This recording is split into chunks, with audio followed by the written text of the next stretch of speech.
नमस्कार, मैं बाबुल विवेक खबरबाज के यूट्यूब और फेसबुक प्लेटफॉर्म पर आप तमाम लोगों का हार्दिक स्वागत करता हूं। इस वक्त मैं भागलपुर जिला के नौगछिया क्षेत्र में हूं। ये बिहपुर विधानसभा है, लोकसभा भागलपुर। 2024 में पूरे देश में लोकसभा चुनाव होने हैं, जहां लोग अपने अपने सांसद को चुनेंगे और देश की सरकार को चुनेंगे। वहीं 2025 में बिहार विधानसभा चुनाव भी होने हैं। ऐसे में हम आज इस क्षेत्र में आए हैं। काफी उर्वरक मिट्टी है इस क्षेत्र की। दो नदियों के बीच का ये क्षेत्र है। बिहार की दो बड़ी नदियां जो बिहार से गुजरती हैं, एक और गंगा पड़ता है, दूसरी ओर कोसी पड़ता है, और बीच का ये इलाका है जिसकी मिट्टी काफी उपजाऊ है। और यहाँ पर अलग अलग प्रकार के अनाज, फल एवं लकड़ी की खेती की जाती है। आइए, ऐसे ही एक केले के खेत में हम निकल रहे थे और यहाँ पर रुके हैं। जो यहाँ पर किसान हैं उनसे बात करेंगे, जानने का प्रयास करेंगे, उनकी समस्याओं को जानने का प्रयास करेंगे केले की खेती के संदर्भ में। और जो इस क्षेत्र में खेती होती है तो उसमें किसानों को कि क्या सरकारों से अपेक्षा है, साथ ही सरकारों ने किसानों के लिए के हित में क्या क्या काम किया है, इस संदर्भ में इनसे बात करेंगे और जानते हैं। आपका नाम क्या है? अवधेश कुमार। अवधेश जी, आपका सबसे पहले तो खबरबाज पे हम लोग स्वागत करते हैं। और ये जो आप खेती कर रहे हैं, तो कितना इलाका है? ये केले की खेती है ना? जी। तो कितने बड़े इलाके में ये आप खेती कर रहे हैं? आपका खेत कितना बड़ा है? एक खेत है करीबन 20 बीघा का। जी जी जी। तो ये जो केले की पैदावार होती है, ये तो हर प्रकार की मिट्टी में नहीं होती है, लेकिन यहाँ पर की मिट्टी में होती है। तो कुछ खासियत है यहाँ की मिट्टी में? खासियत यही है कि हल्को फल्का मेहनत करते हैं तो किसी तरह से हो जाता है। आपका क्षेत्र तो गंगा और कोसी दोनों के बीच में है। तो जो बरसात के समय में जब गंगा का जलस्तर या कोसी का जलस्तर बढ़ता है, तो क्या आपके क्षेत्र में पानी का भी समस्या आता है? बाढ़ वगैरह का कुछ समस्या है क्या? समस्या तो है। समस्या कभी कभी बांध तोड़ देता है तो उससे डूब जाते हैं हम लोग। अच्छा। हाँ। तो ये बांध का निर्माण कब हुआ था?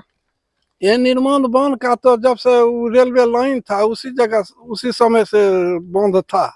अच्छा अच्छा। हाँ, जब से ये वर्षा रानी हुआ नहीं तब से उस जगह का लोग कभी कभी तोड़ देता है बांध, तो हम लोग डूब जाते हैं।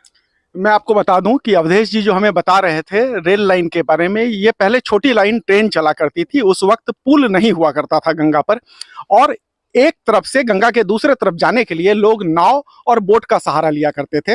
तो उस वक्त परारी, जो भागलपुर की तरफ गंगा का घाट है, वहां से लेकर भागलपुर स्टेशन तक छोटी लाइन चलती थी। वही महादेवपुर घाट से लेकर नौगछिया तक छोटी लाइन की व्यवस्था थी, जो छोटी लाइन की रेल गाड़ी चलती थी। तो वो जो रेल की पटरी के लिए मिट्टी ऊंचा किया गया था, वो अंग्रेजों के जमाने में किया गया था। वो रेल गाड़ियां, छोटी लाइन का निर्माण अंग्रेजों के जमाने में किया गया था और तब से वो चल रही थी। अब तो छोटी लाइन बंद हो गई है, लेकिन उस बांध की बात कर रहे हैं और बता रहे हैं वो अंग्रेजों के जमाने का बनाया हुआ बांध है। और आपने क्या कहा, वर्षा रानी यहाँ से विधायक बनी थी। अभी वर्तमान में यहाँ के विधायक भारतीय जनता पार्टी के इंजीनियर शैलेंद्र हैं। इसके पहले राष्ट्रीय जनता दल की वर्षा रानी इस क्षेत्र से विधायक थी। तो बांध के टूटने की जो बात यहाँ पर ये कह रहे हैं, ये आए दिन बरसात के समय में बांध टूटता है और आपदा जब बाढ़ आती है तो यहाँ पर आपदा राहत का कार्य जो है प्रत्येक वर्ष कमोबेश होता ही है। तो करोड़ों का फंड यहाँ से लेता है साल में और खा जाता है। कोई काम नहीं होता है। कोई काम नहीं होता। कोई काम नहीं होता। तो क्या वो जब बाढ़ आता है और बांध टूटता है तो उस समय तो लोग काम करते हैं, लेकिन क्या जैसे अभी सूखा समय है तो क्या बांध को मजबूत करने के लिए कोई काम नहीं किया? नहीं, कोई काम नहीं। जब से वो बरसात गंगा जी बढ़ने लगता है नहीं, तब से वो काम शुरू कर देता है, और जब गंगा जी घट जाता है तो बस काम खत्म। काफी बड़ा आरोप है कि जब गंगा का जल स्तर बढ़ता है उसके ठीक पहले काम किया जाता है, ताकि जब जल स्तर बढ़े, जब वो डूबने के समय आता है ना, जब वो टूटने फूटने का समय आता है तो काफी मजदूर चला देता है, काफी सब काम करने लगता है, और किसी न किसी जगह तोड़ भी देता है। अच्छा। किसी न किसी जगह तोड़ भी देता है।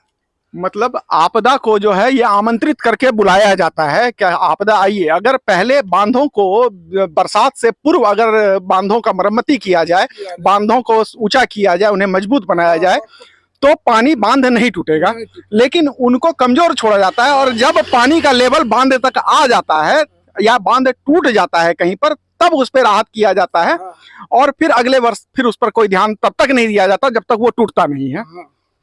केले की खेती में कमोबेश हम लोग देखते हैं कि अनाज की खेती और फल की खेती को अनाज की खेती से बेहतर माना जाता है। बहुत सारे किसान से हम लोग बात करते हैं तो लोग कहते हैं कि जो नौगछिया क्षेत्र के किसान हैं, जो गंगा के उस पार के किसान हैं, उनसे हमारा मुकाबला नहीं है। क्यों? क्योंकि हम लोग अनाज उपजाते हैं तो हमारे बीघा पे 5,000 रुपया भी साल में आ जाए तो बहुत है, जबकि जो किसान फल की खेती करते हैं उनको अपने श्रम का उचित कीमत मिलता है, अच्छा कीमत मिलता है। तो आपका क्या कहना है कि फल की खेती ज्यादा फायदेमंद है या अनाज की खेती? फायदेमंद तो है, लेकिन यहाँ से व्यापारी ले जाता है उधार का करके, 8 दिन में देंगे पैसा और चंपत हो जाता है, पैसा भी किसान को नहीं मिलता है, भाग जाता है व्यापारी, किसान एकदम थौवा हो जाता है। तो कोई कोऑपरेटिव या इस तरह का कुछ व्यवस्था सरकार के द्वारा नहीं किया गया? कोई व्यवस्था नहीं। तो मतलब आपका जो पूरा खेती आप फल का कर रहे हैं, या केले का करें या लीची का करें या आम का करें, तो उसमें सरकार की तरफ से कोई सहायता आप लोगों को है कि नहीं है? कोई सहायता नहीं। कभी आप लोगों ने अपने समस्या को अपने सांसद, विधायक या जो जनप्रतिनिधि हैं उन लोगों को बताया कि किसान को जो है सो किसी प्रकार का सरकार से सहायता मिलना चाहिए इस प्रकार का? आता है कि ये सामान आया है, ले लो, और जाते हैं तो इसमें इतना पैसा दो तब आपको बिया देंगे, खाद देंगे, यही देता है। और पैसा कभी आया कभी नहीं आया। तो कभी सबौर एग्रीकल्चर या कृषि विज्ञान केंद्र के अधिकारी लोग आते हैं जिनका की काम है किसानों के खेत में जाना और उनके जाके खेती को देखना? हाँ, अब की साल आया था।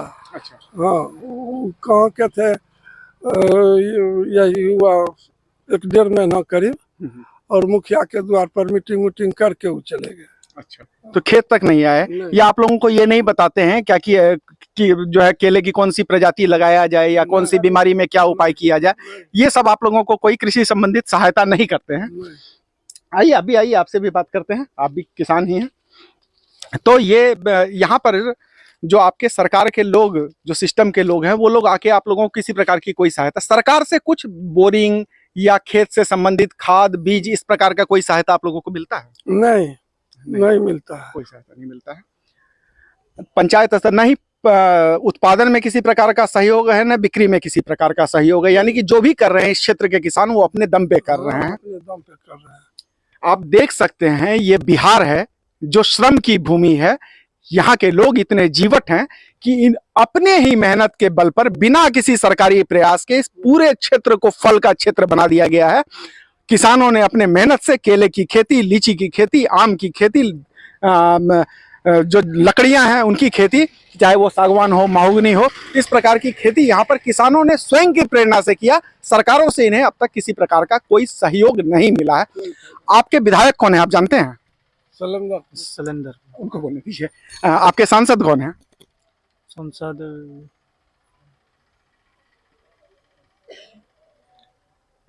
जाहिर है कोई भी विधायक और सांसद आप लोगों के पास आए हैं? आपके गांव में कभी आपके विधायक, आपके सांसद आप लोगों के बीच में आते हैं ये जानने के लिए कि आपकी क्या समस्या है?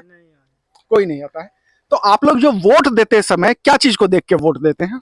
वोट देते हैं कि कहता है कि हम ऐसे विकास करेंगे, वैसे विकास करेंगे, इस तरह का करेंगे, लेकिन वो जो जीत कर जाता है फिर लौट कर 5 साल नहीं आता।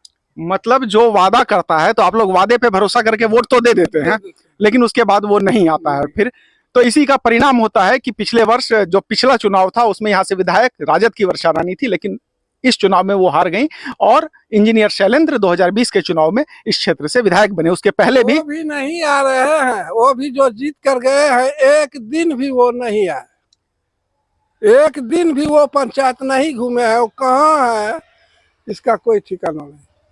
अच्छा, वोटिंग में आप लोगों के क्षेत्र में जब वोट देते समय क्या मायने रखता है? जाति मायने रखता है, धर्म मायने रखता है, कुछ मायने रखता है? धर्म या जाति का क्या वो है वोट में महत्व? हम लोग जाति प्रथा नहीं चलते हैं, हम लोग धर्म को मानते हैं, जो हमारे धर्म को चलाए वही मानते हैं। हाँ, और इसके अलावा कभी ये अपेक्षा नहीं रहती है क्या कि जैसे किसानी में जो समस्या आ रही है या लोगों के गांव में जो समस्या है तो उनका भी समाधान जनप्रतिनिधि करें, तो उसके लिए क्या कोई मुखिया या आप लोगों के सरपंच या इस तरह के जो गांव के प्रधान लोग हैं वो लोग कोई प्रयास नहीं करते हैं क्या? अभी का जो मुखिया है कुमार मनीष, वो अच्छा काम कर रहे हैं। और ये अगर उत्पादन के दृष्टिकोण से हम लोग देखें तो एक बीघे में एक किसान जो है केले की खेती में कितना ले लेता है?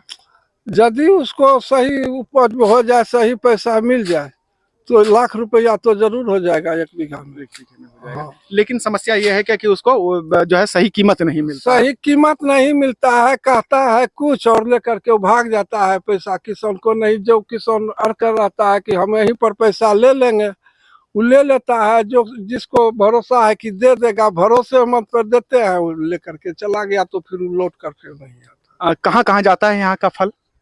जाता तो था, यूपी जाता था, सगरे जाता था, लेकिन अभी तो सगरे उपजने लगा, अभी उतना सेलिंग नहीं हो रहा है। अच्छा अच्छा, केला की खेती पहले सब जगह नहीं होती थी, जो अब सब जगह होने लगी है, क्योंकि अलग अलग तरह की प्रजाति आ गई है जो कम हर तरह की मिट्टी में पैदावार होने लगा केले का। तो ये थी किसानों की समस्या।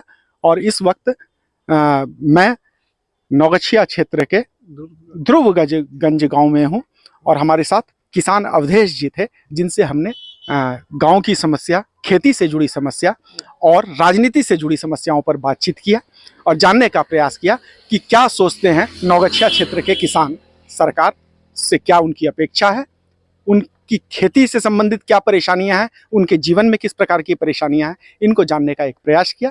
बने रहिए हमारे साथ, ऐसे ही हम खबरों को आपके समक्ष लाते रहेंगे, धरातल से यथार्थ दिखाते रहेंगे। बने रहिए हमारे साथ। वीडियोस को लाइक सब्सक्राइब जरूर कीजिए, अपने कमेंट्स, अपने सुझाव हमें जरूर बताइए, जिससे हमें वीडियो को और बेहतर बनाने में सहयोग मिलेगा। धन्यवाद।